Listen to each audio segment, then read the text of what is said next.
Le ministre chinois des Affaires étrangères a appelé la communauté internationale à une action commune pour lutter contre le coronavirus en marge de cette conférence de presse qui s'est tenue jeudi à Berlin. Son homologue allemand a pour sa part déclaré que l'Allemagne était prête à aider du mieux qu'elle peut la Chine, tout en remerciant Pékin pour sa coopération dans l'évacuation des ressortissants allemands de Wuhan.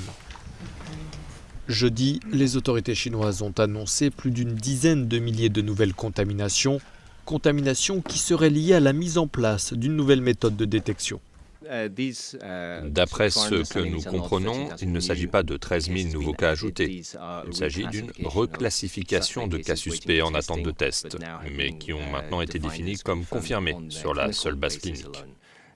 Nous ne prévoyons donc pas qu'il y aura d'autres augmentations similaires jour après jour.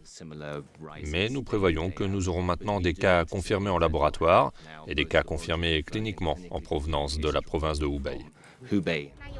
En Chine continentale, le nouveau bilan fait donc état de près de 64 000 personnes contaminées par le nouveau coronavirus et d'au moins 1380 morts, le nombre de morts revu à la baisse par Pékin vendredi. Au Cambodge, les centaines de passagers de ce navire de croisière américain ont enfin été autorisés à débarquer après plus de 10 jours d'errance en mer. Plusieurs ports asiatiques avaient refusé au paquebot d'accoster par crainte du nouveau coronavirus. Aucun cas n'a été identifié parmi les passagers.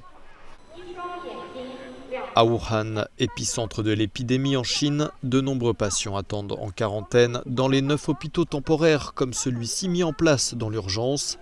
Certains tentent de se motiver en faisant de l'exercice, comme le montrent ces images fournies par une agence de presse chinoise. Plus de 5000 personnes ayant des symptômes légers seraient prises en charge dans ces établissements.